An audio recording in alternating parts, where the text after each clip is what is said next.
வணக்கம். துயிலின் துவக்கத்தில் ஒரு முறை எறும்புகள்லாம் ஒன்று சேர்ந்து நம்மளோட பரம எதிரி யார் அப்படின்னு சொல்லி யோசித்தாங்க. நம்மளோட மிகப்பெரிய எதிரி யானை அப்படின்னு சொல்லிட்டு, யானையை நம்ம கடித்தா சாகணும் அப்படின்ற வரம் வாங்கணும், அதுக்கு என்ன பண்ணலாம் அப்படின்னு யோசித்தாங்க. அவங்கெல்லாம் ஒன்றா சேர்ந்து ஒரு எறும்பை தலைவனாக்கி அந்த தலைவனை தவம் இருக்க சொன்னாங்க. அந்த தலைவன் எறும்புக்கு ஒரே ஆணவம் வந்துருச்சுங்க. நான் போய் தவம் இருந்து வரம் வாங்கிட்டு வரேன் பாருங்கள் அப்படின்னு சொல்லிட்டு போணுச்சுங்க. போயிட்டு தவம் இருந்தது. கடவுள் வந்தார். உனக்கு என்ன வர வேண்டும் சொல் அப்படின்னு கேட்டார். உடனே எறும்பு நான் கடித்தா சாகணும் அப்படின்னு சொல்லி வரம் கேட்டதுங்க. உடனே கடவுள் தந்தேன் அப்படின்னு சொல்லிட்டாருங்க. உடனே எறும்புக்கு தலைகால் தெரியல.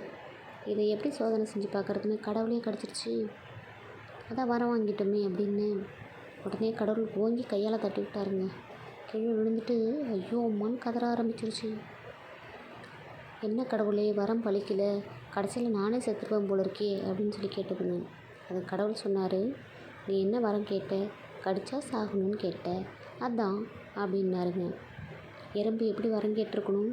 நான் கடிச்சா யானை சாகணும் அப்படின்ல வரம் கேட்டிருக்கணும். ஆனால் அதனோட ஆணவத்தால் அது அதனோட அறிவு மழுங்கி போச்சு. அதனால் தப்பாக வரத்தை கேட்டுருச்சுங்க. அதனால் எப்பயுமே ஆணவம் இருக்கக்கூடாது. ஆணவம் அறிவு கண்ணை மழுங்கடிச்சிருங்க. அதே போல் ஒரு இடத்துல எறும்புகள் போயிட்டு இருந்தது லைனாக. அப்போது 2 யானைகள் அந்த பக்கமாக வந்துச்சுங்க. பெண் யானை என்ன சொன்னிச்சு, ஆண் யானைக்கிட்ட கொஞ்சம் நேரம் நில்லுங்க, பாவம் எறும்புகள் போகட்டும் அப்படின்னு சொல்லி சொன்னிச்சுங்க.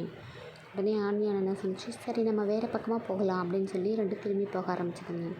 அப்போது வரிசையாக வந்துக்கிட்டு இருந்த எறும்புகளில் ஒரு எறும்பு என்ன சொன்னிச்சு, பார்த்தியா நம்மளை பார்த்து பயந்து போய் இந்த யானை 2 ஓடுது பார்த்தியா அப்படின்னு சொல்லி சொன்னிச்சிங்க.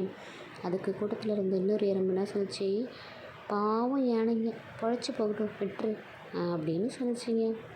நன்றி.